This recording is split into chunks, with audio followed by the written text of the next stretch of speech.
So having watched this now, do you feel like this was a good choice for Black History Month or not really? Oh my goodness, no.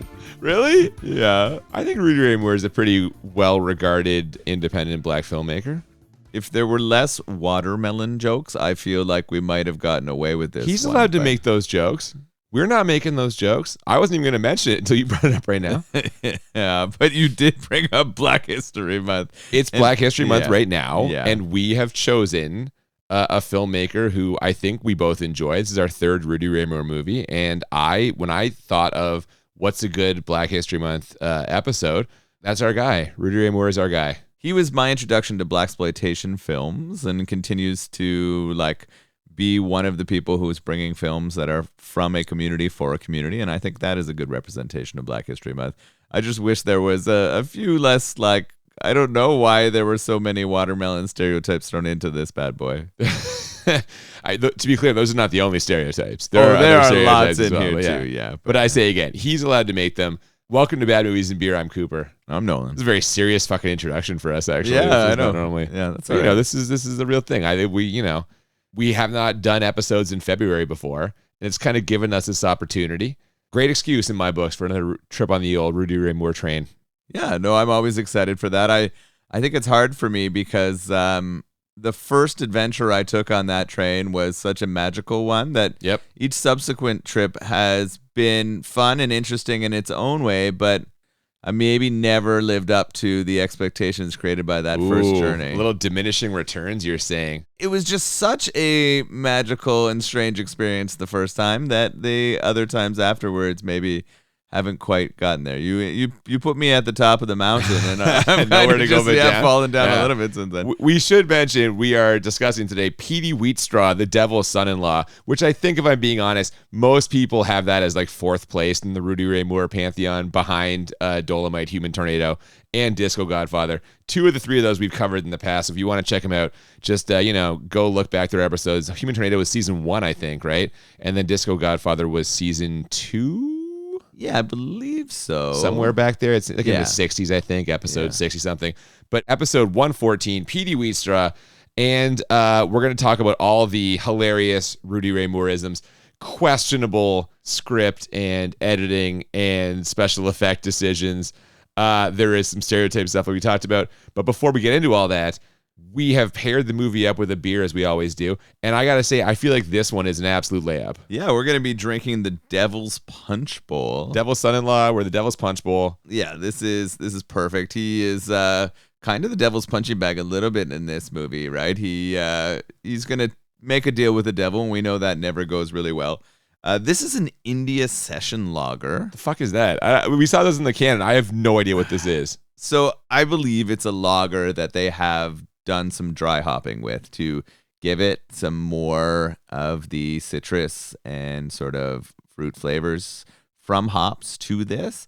If you take a look on the back here, it says dry hop to showcase some big floral and fruity aromas, but a mild bitterness, and finishes dry with a malty sweetness. So it's times like this when I'm forced to ask the question, am I going to like this beer? I think so. Oh, okay. Where's it from? I've had it several times, actually. This one I've drank quite a bit. It's from the Clifford Brewing Company, which is out of Hamilton, Ontario. So pretty local to us. I would say they are one of the best makers of traditional styles of beer. They're a craft brewery. Awesome dude who runs it. He's the owner and brewmaster. They have a really cool space. They're the east end of Hamilton. They hold lots of events there, good for the community. They work together, do all kinds of stuff, but they make really good versions of a lot of standard beers. They have a really good porter. They're well known for making I've really had that one. excellent That's good porter, stuff. Yeah, right? They have actually a super crushable lager. It's called the Crusher. Yep, I've had that one too. Yeah, that's pretty that good. one's good as well. So I would say if you're looking for just a really solid beer, they are kind of the craft beer for every man from Hamilton, right? That's okay, very good to go. Yeah, I like it. Well, let's not delay any more here. I would love to get into this. What do you say? Yeah, let's open it up. All right.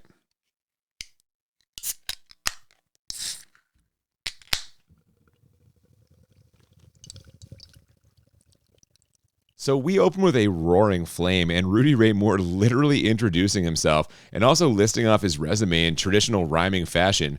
My favorite? I'm not here to brag nor here to boast. I can sit on a tombstone and produce baby ghosts. He's apparently very fertile, and also very fertile. His mother, as we flash back to the day he was born, and this scene, wow. Oh my goodness. Yeah, it is a stormy Miami night is what we are told as we flash back. I'm a little disappointed because I was enjoying his intro. It doesn't last quite long enough. I'm hoping we're going to get like a decent stand-up set here. We are not disappointed, though, when we transition to the mom giving birth scene because wow, the acting and wow, the decisions that are made here. She has a ginormous bulge in the blanket covering her. Like, I don't even know how to describe an object that like large. A beach ball. It's comically bigger large. than a beach ball, right? Like a yoga ball. Yeah, exactly. Yeah, it's like she has an exercise ball under the fucking blanket, and she is screaming. Her husband's running around maniacally. There's a couple other people in the house who are also just yelling. When the doctor arrives, he throws his head under the blanket, pulls out a watermelon first. Yeah, just like you said. Yeah. I don't know. And then we see him grab onto a foot after yelling, "It tried to bite me." He drags out what has to be a 7-year-old boy. Oh, yeah. Baby Petey is anything but a baby here. That's one of the ridiculous kind of sight gags we get in here. Also allusions to classic monster movies. This kid who comes out is not a fucking baby, immediately attacks both the doctor and his own father before we jump into the extremely funky theme song. We are like 3 minutes into this thing, and I already have no idea what the hell is going on, which is, to me, a trademark also of Rudy Ray Moore. It's a giant mess here already, but it is pretty entertaining and funny. Why does he attack his father? He says he's the one like keeping him up at night or something, which is that like because his dad's like nailing the mom or something? The joke here is that he was keeping him up in the womb all night because he wanted to kept poking him or something. Oh god. Yeah. Well, like I said, I have no idea what's happening, but luckily that will definitely change in our next scene. We transition to that little Petey getting beat up from some of his classmates here. And while all this is going down, we have a prophetic old man watching it happen. Is he prophetic or is he just wise? He doesn't like tell young Petey the future. He just kind of like takes him under his wing. It turns out he's just like a wise kung fu master who's going to teach him the ways of the world. Well, that's the thing. Because we know that young Petey will eventually become fully grown Rudy Ray Moore, the old man, of course, teaches him kung fu. And as you mentioned, the mysteries of the world. Apparently, he imparts all the mysteries of the world to this kid in like, I don't know, a few weeks of training. But with his education nearly complete, young Petey confesses that following this old man's path of enlightenment is not what he wants for his future. Instead, his dream is to tell jokes for a living.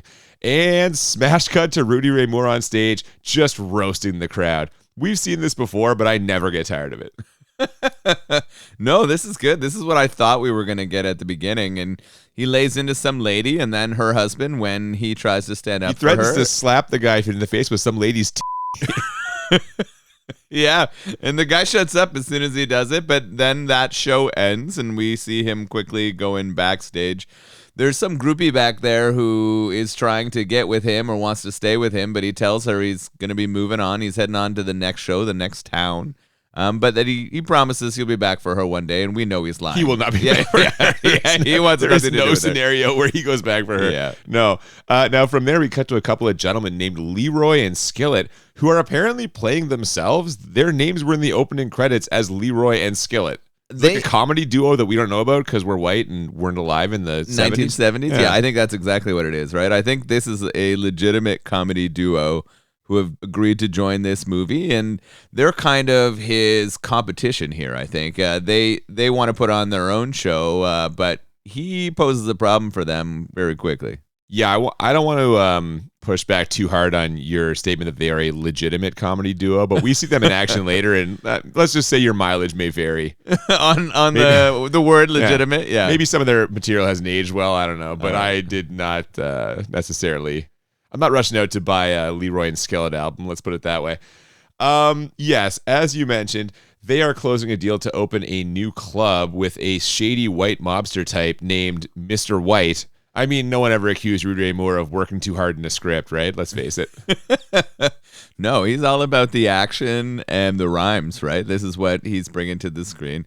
We don't need to come up with sophisticated names here. Let's keep it pretty simple. We'll just call Leroy and Skillet Leroy and Skillet. We'll call the white guy Mr. White. Yeah. Let's get to the action. Name. Yeah, exactly. Sure. Well, it turns out Leroy and Skillet might have bitten off more than they can chew here, especially when Skillet hears a radio interview the next day. See, Petey Wheatstraw is coming to town to launch his new show, and he happens to be doing it on the exact same day as Leroy and Skillet's new club is supposed to open. Or maybe it's like the day after or something. But it's too close, and it's going to fuck with their business. So faced with the very real possibility of this new club sinking before it can even get started, they hatch a plan to get Petey out of the way. And just like that, you had the whole plot of this movie. Yeah, this became really clear what was going to happen, and you knew that they had to get rid of him, and then that's where it'd go to hell, and where we would have the deal with the devil, and that's exactly what happens as we go through this, yeah. So we know that Petey's got trouble headed his way from Leroy and Skillet, but after stopping by the club he'll be performing at to check it out, he finds some other trouble, this time in the form of some no-good junkies he finds ripping parts off his car. Rudy Ray Moore runs them down and fires off some of his trademark kung fu, but not before giving them a glorious warning, which, of course, rhymes. You'll take from your mama, you'll even take the limbs off of a tree. But I'm gonna kick your ass for messing with me. I love the fucking rhyming.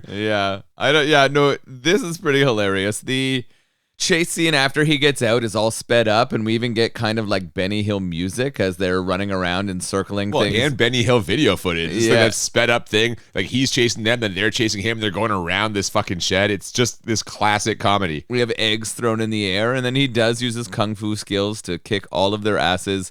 The most hilarious part to me was that he makes them go back and repair his car.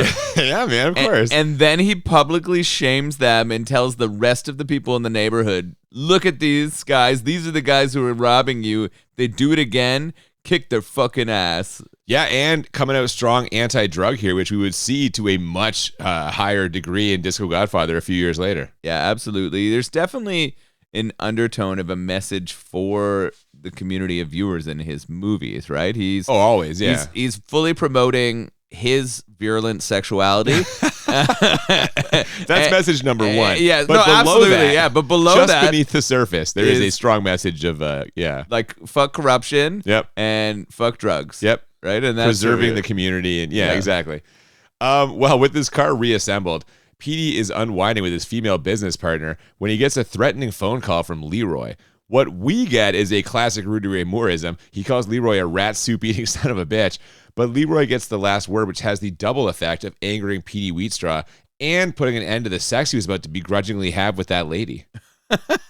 Nell is this character's name. Yep. And does she own the club that he's performing at, or she just works there? Unclear. She describes herself as his personal assistant, but I don't know if that means business-wise or sexually. When he's it has to be business, because he kind of turns her down at first. He's not super interested in sleeping with her. No, and he tells her because he doesn't like mixing business and pleasure. That's true. But then 30 seconds later, he's like, all right, come here. We'll take it for a spin. But then it gets disrupted, and that's kind of a running joke in this thing, is that every time that they're about to bone down, he's finally going to give in to Nell. The phone rings.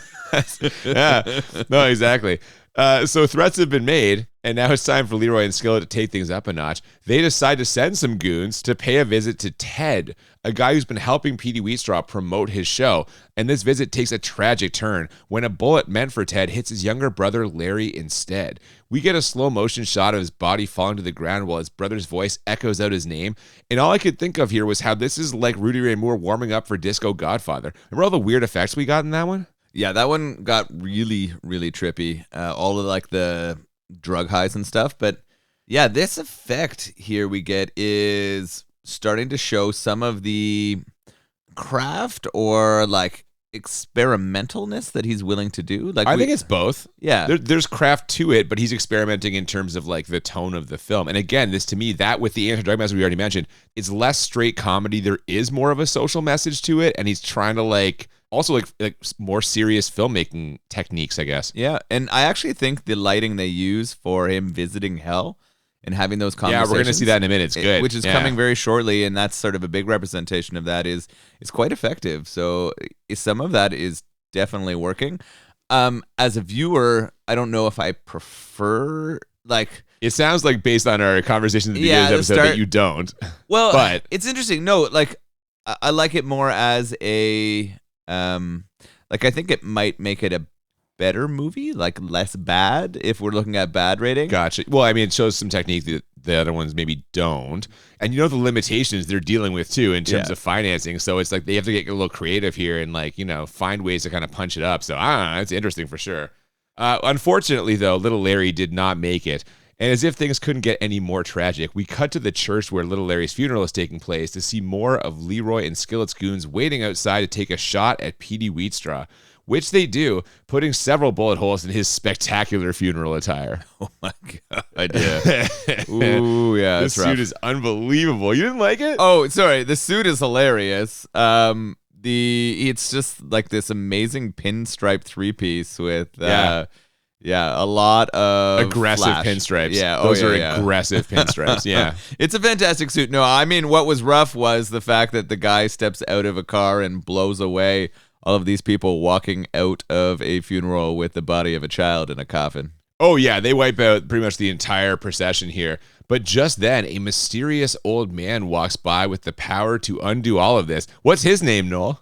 Lucifer, yeah, they kind of like make it sound not Luciferish right away, but it sounds like they split his name into a first and last name, Lou Cipher, which ironically, here's the movie Angel Heart. No, it's this kind of like film noir crime thing set in like New Orleans, where Robert De Niro plays a character named Lou Cipher, who you'll never believe it, turns out to be the devil. Oh my God. Yeah, but it's like a serious movie, and I was like, oh, did they really just name him that? It's fucking weird. And it's a good movie, though. I enjoyed it. You get to see Lisa Bonet naked, so. Hopefully not with Robert De Niro. No, it's with Mickey Rourke. Anyway, what are we talking about? Yeah, they stole. Yeah, Lisa Bonet took you on quite the tangent there. She usually does. No, yeah. So it's I thought of that immediately, but that came afterwards. So I don't know. Yeah, so they stole that from this, right? Is what you're saying? Clearly, yeah. Okay, so we have Lou Cipher here, or Lucifer. The devil comes along to write this for him, but we know that the devil is not going to do this for free.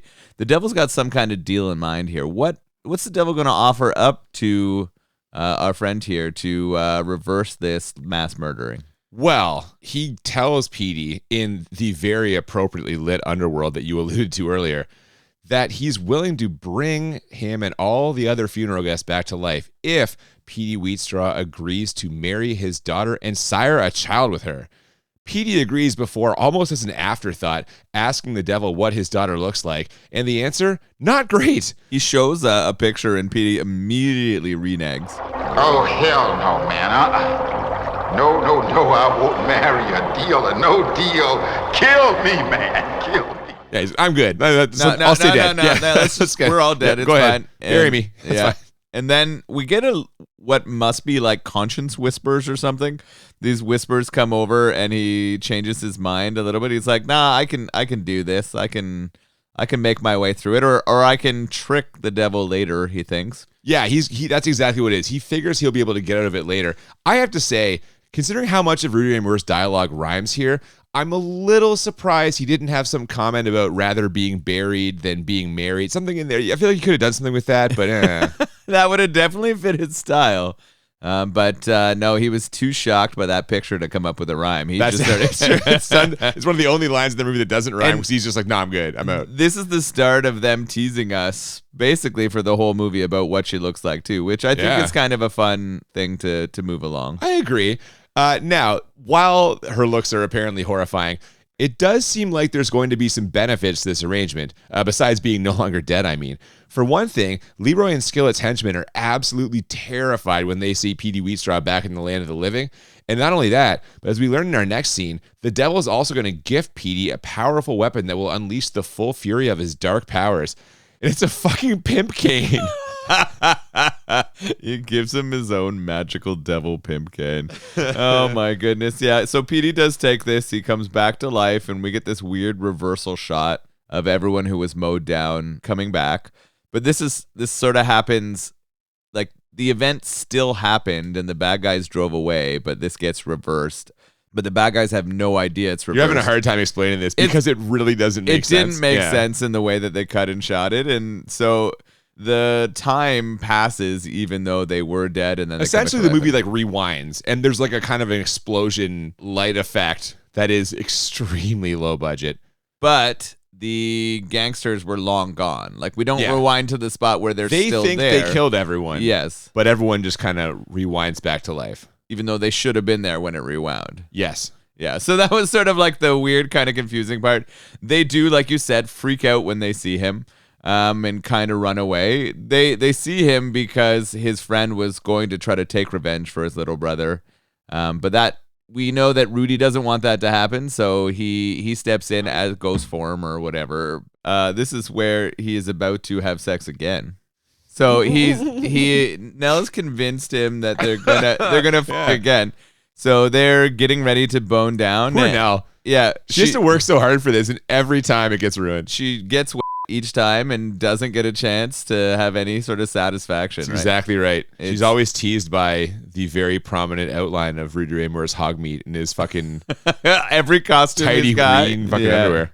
His fucking briefs that match his undershirt. Yeah, that damn phone. Always an interruption. Either a phone or like a whole bunch of goons are gonna pop in and disrupt him right as he's about to take his hog out. Yeah, he jumps out and thwarts those guys. Essentially, he scares them off. And he's about to get that cane, like I said, but he does not want to pick it up alone because apparently he has to get it from a cemetery. So even though his own recent attempts to have sex have been thwarted by a couple of inconvenient phone calls, he makes a call to his friend and interrupts that guy right in the middle of when he was laying a pipe. Irony. Yeah, there's a lot of phones fucking up with sex life. Yeah. Just like, is it a metaphor? I don't know, maybe. Or you're just Rudy Ray Moore coming out anti-technology before it was cool. Or maybe he's just saying the message, don't answer the fucking phone. Just take it off the hook. Yeah, just keep going. That guy is just right in the middle. His lady seems very eager for him to get back in there. Yeah, she was not ready. And literally. Was not ready for it to finish, for sure. She's not ready for the night to end. No. But he does leave to go pick this cane up from the cemetery with Rudy Ray Moore. And after some low-budget graveyard comedy, we hop over to Leroy and Skillet's club where they get a visit from Mr. White and his two non-speaking henchmen. I guess they didn't want to pay these guys for a speaking part. They just don't fucking stand there and do anything. Yeah. They decide to double down on their plan to take Petey Wheatstraw out once and for all, but it turns out he's one step ahead of them. Or at least the cane is. What happens in this next scene? Oh, my goodness. So we're at the club again, and they're trying to look for some talent to support him in his fuck. They better keep looking because this first lady who walks in is not strong. No, she's terrible, and his devil cane starts shaking, and we think it's just because she's awful. I think for a second it's going to transform her into a beautiful singer. Yeah, like fucking Diana Ross is going to be there or something all of a sudden. But no, instead it drags him to the can. Like right to the fucking washroom, and when he gets there, it drags him over to a garbage can, and he opens up and finds fucking TNT and a bomb. This is the most fake-looking fucking dynamite I've ever seen in my life. But yeah, exactly right. You skipped over his fantastic line when he sees her start singing. Do you remember that? No, what does he say? Damn, who in the hell is that bitch? Indeed. So he fucking...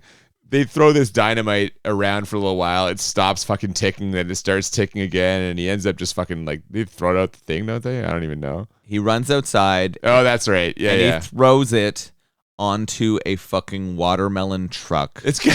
The watermelons all explode and hit random people in the community. One is like a crossing guard in the middle of doing their motions. You're like, holy fuck. He's literally blowing up stereotypes. Rudy Ray Moore is a goddamn trailblazing pioneer. Oh my god. So yeah. I don't know, man. You have a problem with this watermelon truck blowing up? I think that's fucking hilarious. It was kind of funny. It was the end of an obscenely slapstick, silly kind of scene.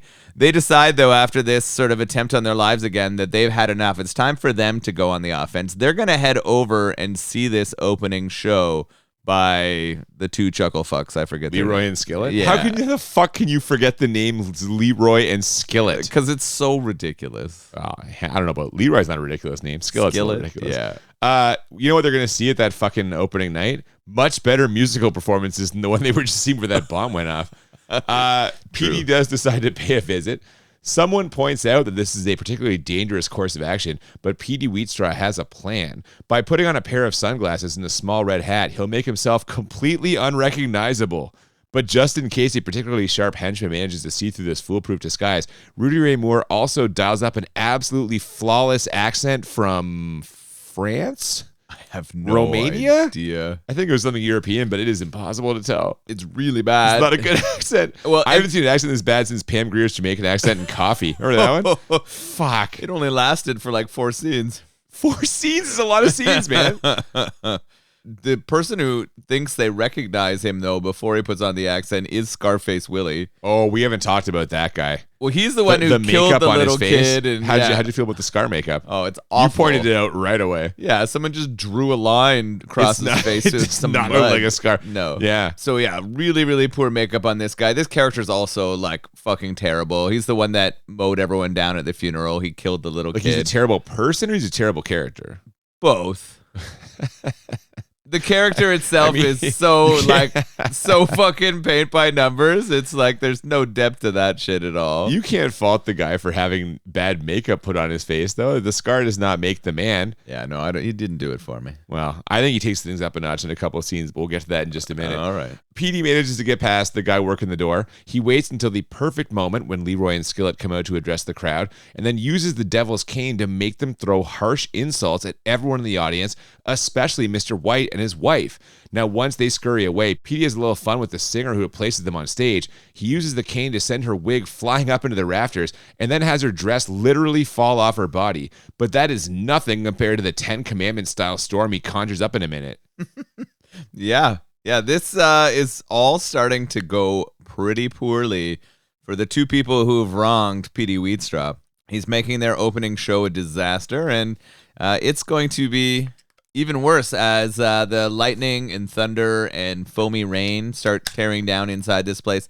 Everyone starts screaming and running off and heads for the exit.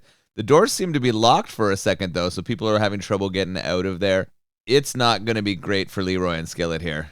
Oh, definitely not. This not only clears out their club, almost certainly putting them out of business, but that guy with the fucking scars getting roughed up in the alley at the same time by old Ted there, Larry's brother.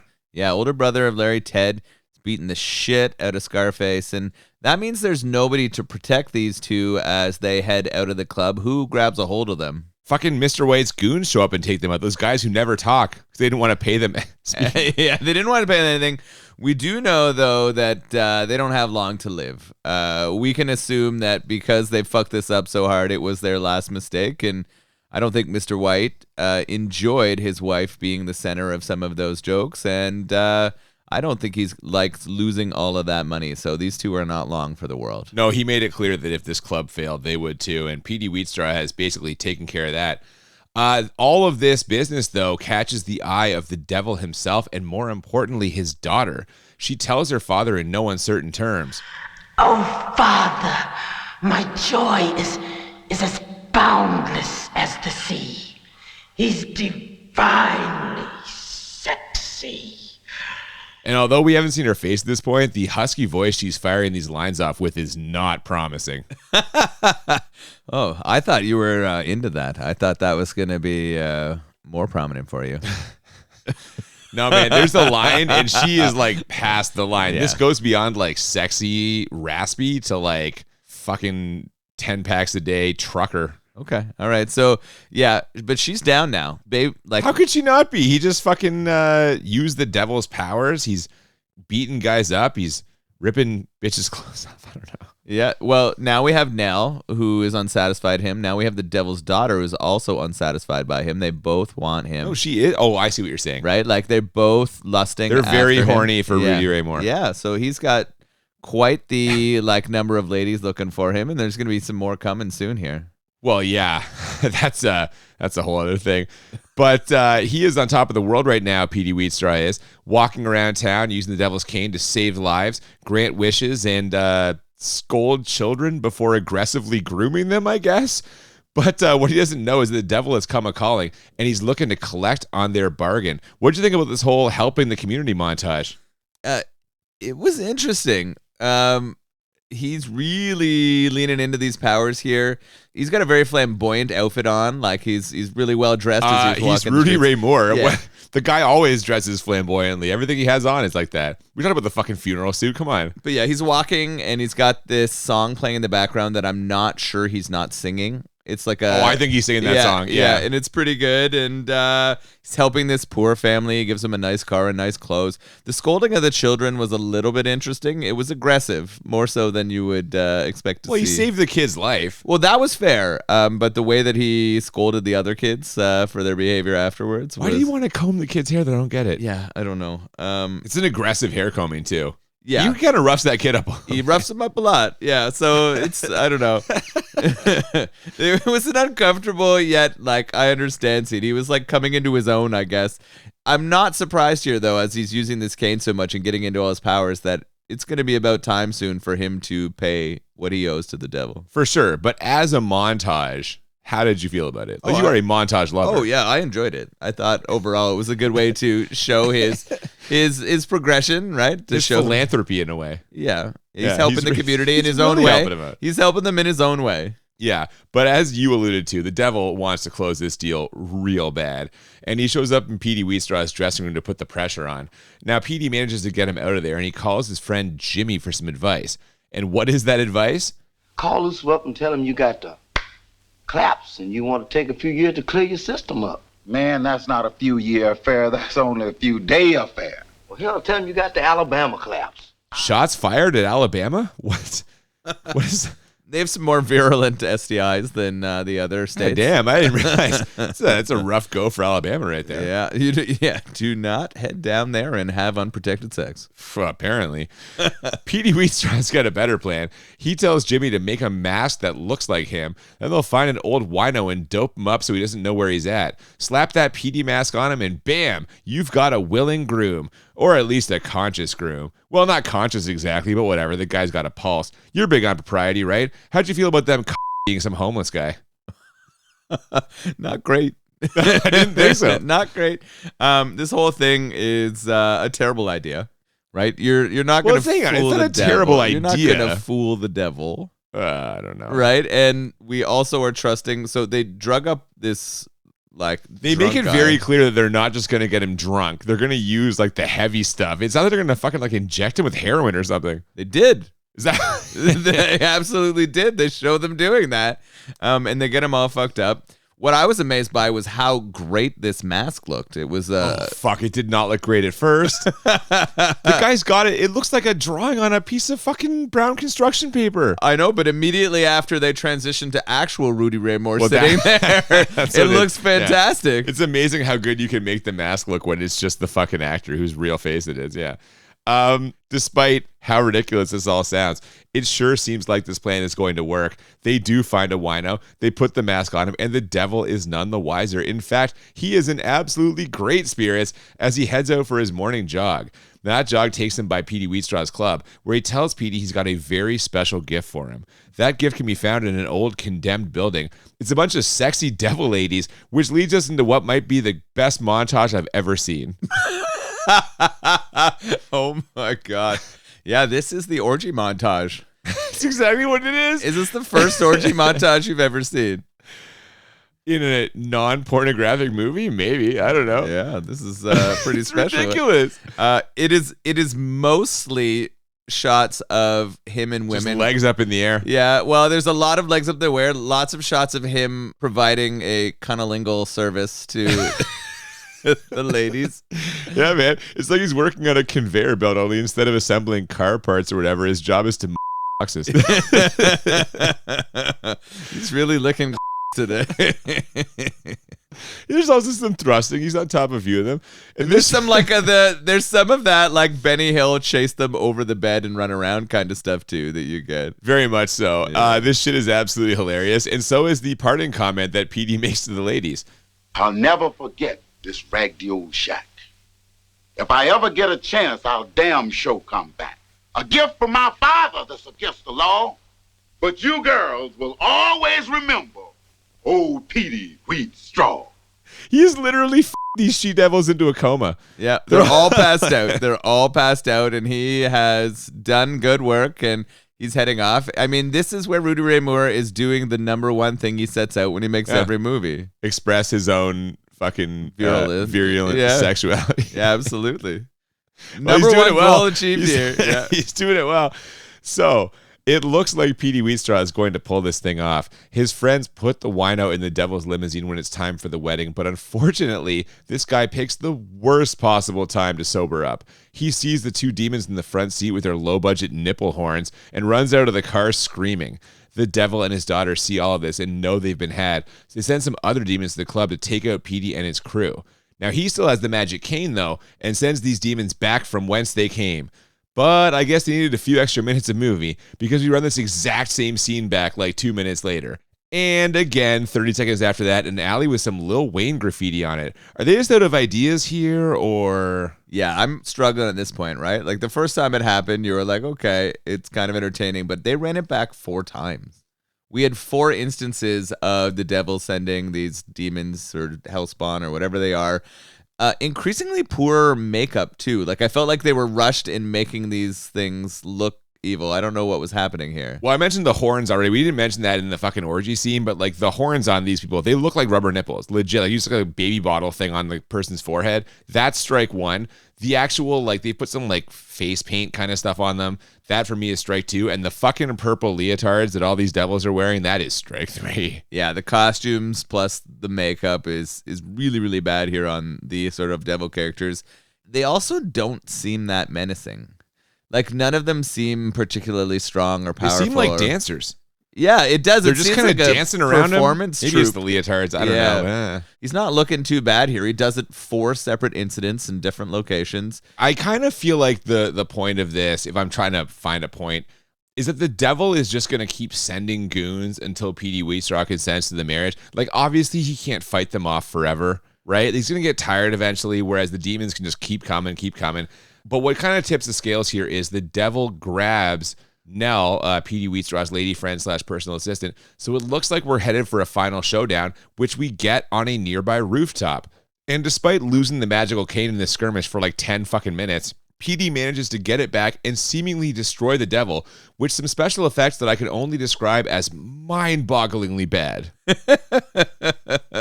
Yeah, this last battle on top is really, really poor. The staff gets knocked away and the devil's alone beside it, but doesn't pick it up. Could have had it easily. Come on. Petey does effectively use it to light him on fire and send him off. The burn into the ground effect, oh boy. But even the fire thing, he just kind of picks the devil up, goes to throw him over the side. We get another like clearly drawn in kind of like star wipe or explosion wipe, and all of a sudden the devil's body's on fire. It's burning on fire. What is clearly a dummy hits the ground, and then yes, we get kind of like not like a chalk outline, but like a charcoal outline. It's like that burn shadow kind of is the way I can describe it, and it's not good. It's not good. Yeah, this isn't great. It looks though like Petey Wheatstraw has won the day. His friends were waiting out front, or they were supposed to be waiting out front for a car, but despite him asking them to wait for him and him saving all of them, they decide they need to go get their shit from an apartment. Well, Nell pushes for that, but Jimmy, I think, was in the car as well, and he's like, no, we got to wait. They're still out there, but I did say seemingly defeats the devil a minute ago, because when Petey Wheatstraw returns to street level, he gets into what he thinks is his friend's car, but then the driver turns around, revealing himself as the very same devil that Petey just thought he destroyed. A demonized version of Leroy and Skillet are in there too. They got fresh sets of those fucking devil horns. And the last words we hear are from the devil's daughter, who is also in the car. She tells Petey Wheatstraw, "Now you may kiss the bride," before revealing her hideous face and laughing maniacally. Petey's terrified screams take us to the credits after a hard zoom and a freeze frame. And we once again get the theme song. And that's it, man. We're into the credits, and this thing is done, coming in at a respectable hour and 40 minutes. Yeah, right where it should be for a feature-length movie here. I kind of like the ending, though, and I know that he doesn't shy away from giving you kind of a tougher ending, which I like as a choice, right? It almost takes that horror movie track here, it kind of feels like. Oh, yeah, we get like a dark ending. And we see that again, a much more extreme version in Disco Godfather a few years later. So Rudy Ray Moore, not afraid to go dark with it. I mean, the devil always wins, right? Yeah, and I think some of the devil stuff, despite it being slapsticky in many ways, and this is also inspired by classical horror. That ending is something that I feel like would happen in one of those movies too, right? I definitely. like that. So we've reached the end here. Why don't we take a little closer look, find out how we're both feeling about this movie. Let's transition to our ratings the way we always do this. We rate the movie on a scale of 1 to 10 two times. 1 to 10 for how bad it is, 1 to 10 for how enjoyable. And the goal is to find movies that are a 10 or a 10 on both scales, or what we call the Crit 20. And I'm just going to kind of freestyle this one here because we haven't, we're recording right away after we watched it. Haven't had a lot of time to think about this. This is our third Rudy Ray Moore movie, as we mentioned. And in my mind, no one better exemplifies why we have our two different rating scales. We got a lot of shit when they're discussing the rating scale. People are like, I don't understand, whatever. But it's like, he is an incredibly enjoyable performer, but his movies are fundamentally undeniably bad. And this one is not an exception to that rule. Like, the acting is often of an incredibly low quality. We already talked about how bad the special effects were in some of the makeup and costumes. The plot is at times just nonsensical, bordering on incomprehensible, but he's entertaining as fuck. So I struggle with how to rate how bad this is compared to how much I enjoyed it, because I'm getting kind of pulled in both directions here. I have to give it a 10 because the low budget production quality, it is just absolutely low grade B movie cinema. Love the guy to death. But so much of this is fundamentally just awful. I have to give it a 10. How did you feel? My bad rating is going to be quick. I don't disagree with you. I think it's a 10 bad. I thought that the acting, right, it's clearly not professionals doing this acting for the most part, and it comes across pretty badly. The plot had it figured out in the first 10 minutes of it, but it also at times was like you said, hard to follow. Even though I called what was going to happen, the way that we got to it was very unpredictable and strange. The action sequences, the martial arts in there, it adds so much to the enjoyability, but is so amateur that it has to be a part of the bad. And of course, the makeup, some of the costume choices, the costuming on most of the people in the 70s is amazing, right? The fashion and even the setting and places they choose are a lot of fun. The costumes are incredible, and the locations, We look at the clubs, look at the fucking setting, the booths, the stuff on the wall, the bar areas, my God. It's awesome. But the choices for all of the demons that come are pretty bad, all those leotards and stuff. They're laughable. So all of that together, I had it as a 10 bad, but enjoyability. Yeah, how enjoyable did you find it? So like always, the music, right? The theme song and all of the music built in. The other performances that come in are really fun. Rudy Ray Moore is fantastic, right? He carries a movie just based on personality, right? His persona, the amount that he feels so confident about who he is as a human, his willingness to create this thing, his willingness to tell everyone how good a fucking lover he is all the time. It's just so funny. I like some of the craft choices he's added in here, some of the lighting, and I like that he's trying things, right? He's moving. I still think that the first one we watched together, the Human Tornado, was the most entertaining. You're on record as saying that you regret not giving out the Crit 20. Yeah, that was of all of the scores I've given on this podcast, that is the one You've said this a couple times this year, and you're not wrong. So this isn't going to go above that. I did enjoy watching it, and I'm going to give it an 8. So I enjoyed it as that, but to me, this one can't push past that one for how much I enjoyed it. No, I agree. We're going to have the exact same fucking score here. I feel like this has happened a few times this season. For me, I gave Human Tornado a 10 for enjoyable. I gave it the Crit 20. I forget what I gave Disco Godfather for enjoyability. It might have only been an 8 as well, but I have this as an 8 here because it's got all the fun Rudy Ray Moore elements, but there were some times when things were just lagging. The pace really fucking slowed down. It's a lot of the part towards the end, actually. And I think you mentioned, too, that it was kind of dragging. And that, to me, takes away from the enjoyability. But still, when you've got him in a sexual montage where it's just sped up footage of him, going around, just fucking, burying his face in devil devil yeah. Exactly, yeah. And like, thrusting wildly, and then you just get that like giant happy look on his face, which we see a few times. How can you not fucking love that shit? Like the montage where he's going around granting wishes, and just like at one point money's just falling from the sky as he's this giant maniacal like laughter. Fuck, dude. It's just, he's a good time every time. I've got this as an 8 enjoyable because it's not as good as some of the other ones, but you can't go wrong watching a Rudy Ray Moore movie. He's a treasure. He's a treasure is how I describe it. And if you've never seen a Rudy Ray Moore movie, maybe do it in the opposite order that we did here. But I almost forgot, there was a freeze frame. So I said it was an 8. I have to bump it up to a 9 because my own personal rule, as longtime listeners know, whenever there's a freeze frame ending, it always raises the enjoyability by 1. So I'm actually going to bump this up to a 9. So a 10 for how bad it is and a 9 for how enjoyable. That's how I felt about this. How did you feel about this beer? I enjoyed it. I've had it a couple times before. I didn't know what to expect the first time I had it. And to be honest, when I bought it the first time, I thought it was a session IPA. I thought it was a fucking stout.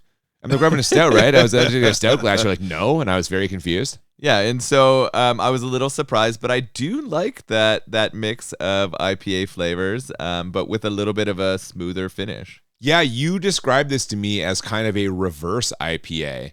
It's a very unique flavor. I've never had a beer like this before, and I did enjoy it, kind of like getting that different flavor at the beginning and then sort of transitioning to a more traditional like malty finish. So yeah, really cool beer. Clifford Brewing Company. I've had a few other things before, and they're pretty available throughout Ontario and the LCBO, I think. Yeah, definitely. Yeah. So worth checking out for me. Yeah, definitely check out some other stuff from Clifford. They're great. Just really nice people, really good in the community, and they make some really strong ones. I actually really like their Crusher, their light lager for me. See, that surprises me because you're not a big lager guy. You always say that, but yeah, I do. I always say it. But yeah, that's one of my go-tos right now when I'm looking for just a couple beers to crush. Well, I mean, it's right there in the name. It's the fucking Crusher, so you can crush it all day long. It's got a wrestler on the front. It's pretty awesome. Not a real wrestler though, is it? Or is it? No, I don't think so. I don't know. Yeah, that'd be pretty funny though. That would be. I'll tell you what's not going to be funny. As people know, I am a giant fan of the movie Predator. In fact, it is my favorite movie of all time. I also love the Alien franchise, but 2 weeks from now, we're going to be talking about the horrible result of when those two franchises meet. We're going to be talking about Alien versus Predator, and I'm not looking forward to it. Oh, man. I think I saw this in theater. Probably. Aren't Aliens the really cool one, and Predators kind of suck? You know what? It's been a long time since you've tried trolling me and getting me to react emotionally to what you're saying. It's been at least, I would say, 3 or 4 episodes. I'm not going to lower myself to this level.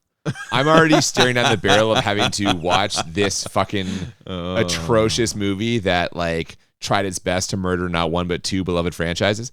So I'm not gonna go down there to where you're begging me to go. I'm just gonna say that it's been a long, long time since I watched this. And although I swore a vow to never watch it again, we do these things for our art. I'll watch it for the podcast, and we'll just kind of see how it goes. But I'm not looking forward to it as a longtime Alien and Predator fan. But hey, we'll give it a shot. I'm looking forward to this. This is going to be fun. You're looking forward to watching me just fucking squirm and be miserable? Yeah, both that and watching the movie will be excellent together. All right. Well, you can listen to us talk about that in 2 weeks' time. Before then, if you have not already, please follow us on social media at the BMB Podcast on Twitter and Instagram. Send us emails, thebmbpodcast@gmail.com. Sure, our 4th season is winding down here, but we are taking requests and looking at movies for season 5. So feel free to hit us up there. Thank you for joining us today for Petey Wheatstraw, the Devil's Son, and y'all. We'll hope you'll join us in 2 weeks for Alien versus Predator. Until then, I'm Cooper. And I'm Nolan. And we'll see you next time on Bad Movies and Beer. Keep making deals with the devil. What? That's terrible Wait, don't advice. do that. No. What? Don't make deals with the devil. That's much better advice. Have no fear. It's the comedy smash of the year.